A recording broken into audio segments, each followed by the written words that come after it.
Aquí les voy a mostrar en pantalla lo que sería el software Geo5.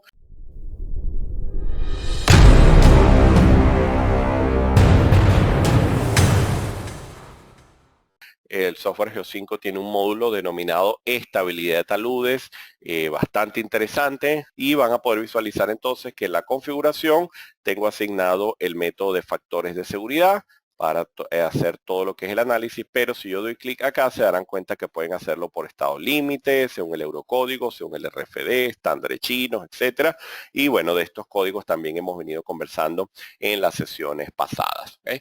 Vale, entonces que aquí hay una geometría típica de un talud donde hay un determinado tipo de suelo. Aquí hay un suelo, vámonos acá de una vez y presionamos botón derecho. Aquí tenemos una arena arcillosa. Aquí tenemos un suelo de tipo grava. Yo puedo modelar anclajes, puedo modelar clavos, refuerzo, incluso el concepto del pilote antideslizante. Yo puedo colocar un pilote antideslizante en la cara del talud, en la cresta, en el pie de talud, y él participa en el mecanismo de control de falla de dicho talud. La sobrecarga. Bueno, aquí tengo una sobrecarga, una franja distribuida sobre la cresta del talud de manera uniforme. En este caso no tengo asignado agua ni acción sísmica, pero lo puedo hacer. Fíjense que si yo me voy al módulo de análisis y pido que me haga el análisis de la superficie de falla más probable, el software está determinando el factor de seguridad más bajo que se produce según las diferentes circunferencias que le está trazando acá. Y bajo esto, entonces él me dice que el factor de seguridad es 1.29 y yo le he dicho que el valor límite sea 1.20. Quiere decir que por el método de factor de seguridad, de esfuerzo permisible, este análisis está adecuado. ¿Qué pudiésemos hacer que modifica la condición del talud? Bueno, cuando son suelos arenosos, el agua no necesariamente, si está garantizado el drenaje, no necesariamente puede ser un mecanismo que induzca la falla de forma dramática, pero sin embargo puede modificar lo que serían estas superficies probables de falla. Si yo vengo acá al caso del agua y digo, mira, que quiero considerar un nivel freático, pongamos que yo tengo esta cota acá y que además quiero considerar una grieta de tracción, fíjense la línea que se forma acá, esta grieta de tracción es la que veíamos en la lámina hasta la profundidad donde percola el agua y pudiese producir un mecanismo de falla, un mecanismo de deslizamiento superficial y reduce los parámetros de cortante del terreno en esta porción del talud, y esto es perfectamente variable. Aquí lo tengo considerado medio metro, pero esto con la data geotécnica se puede calibrar muy bien esta cota de la grieta en tracción. Si yo me voy al análisis, ahora considerando el agua y pido analizar, bueno, habría que ver entonces si existe alguna diferencia respecto al análisis anterior por haber considerado el agua dentro de mi proceso de análisis. Vamos a ver qué nos determina por acá. Y bueno, fíjense, ahora el factor de seguridad es 1.23, antes nos daba 1.29, no ha habido un cambio tan abrupto, tan dramático, porque el suelo que tenemos es bastante granular y tiene ciertas propiedades y la geometría del talud no es la más desfavorable como para que el agua se genere un mecanismo de falla dramático, pero sin embargo ya vemos que hay una reducción del factor de seguridad para este caso, este ejemplo en particular. Yo puedo considerar acción sísmica. Puedo decir, mira, vamos a analizar sismo. Aquí el software trabaja con el método de los coeficientes para analizar lo que son las cuñas potenciales de falla sobre el talud, y en este caso, así como hacíamos el análisis de la rebanada y las dovelas, ahora hacemos el análisis de estabilidad según la acción horizontal o vertical del sismo. Puedo considerar sismo vertical también, y fíjense que estoy considerando un coeficiente sísmico horizontal de 0.20. Estoy trabajando con el 20% de la aceleración de gravedad en función también del tipo de amenaza que pueda existir en sitio, y le voy a decir que me haga entonces un análisis que vaya a la opción sísmica y aplique el factor de seguridad que yo tengo considerado para el caso sísmico. En este caso, bueno, tengo que volver a pedir la condición de análisis.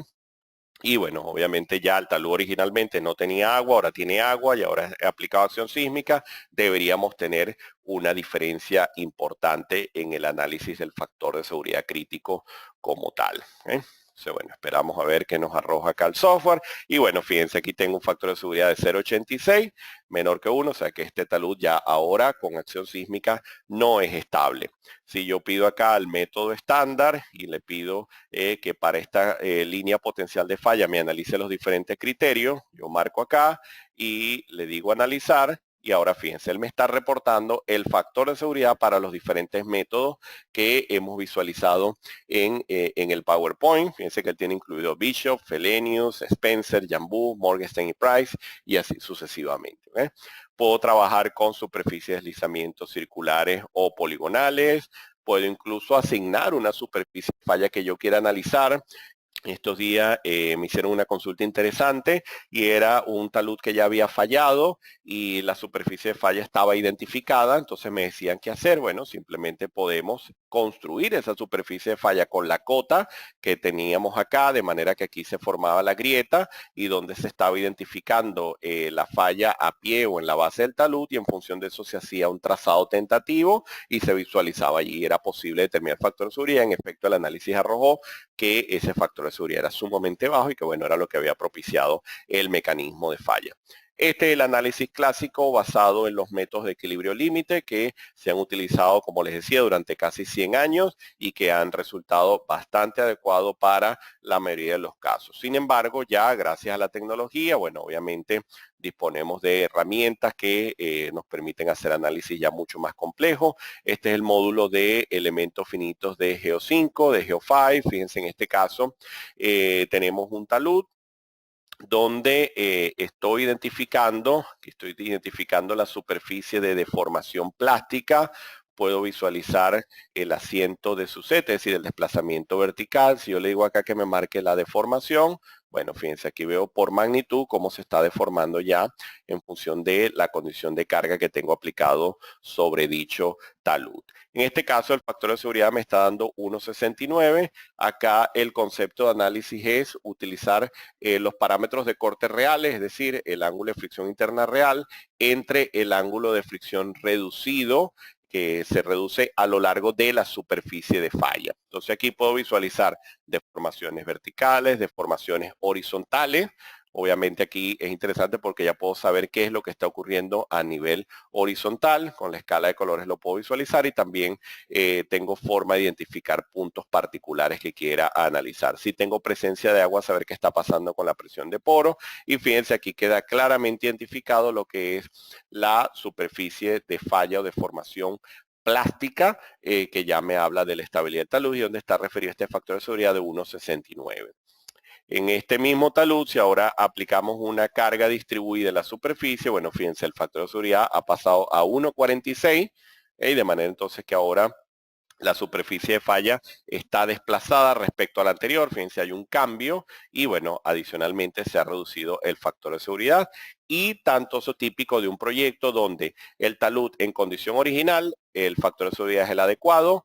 Al asignar la carga del proyecto vamos a 1.46 y si se está trabajando con el límite de 1.50, por ejemplo, sería no adecuado. Entonces decimos, bueno, tengo que reforzar el talud y esta es una solución mediante el uso de anclaje. De igual manera, puedo visualizar acá para cada caso las deformaciones, cómo cambiaron, las deformaciones horizontales de la misma manera y bueno, y siempre puedo visualizar la deformación esperada para cada caso. Bueno, entonces, que es interesante porque ya aquí sí se manejan modelos de comportamiento de suelo, lo que llamamos modelos constitutivos, ya más avanzados para poder visualizar estas cosas, con el criterio de falla de Mohr-Coulomb, modelos como el de Drucker-Prager, el CAM-CLAY y ciertos modelos de comportamiento del terreno que se han utilizado en muchos software en elementos finitos y que bueno, que a la hora de utilizarlo yo siempre recomiendo de que dominemos muy bien los métodos de equilibrio límite, tengamos una noción de los resultados esperados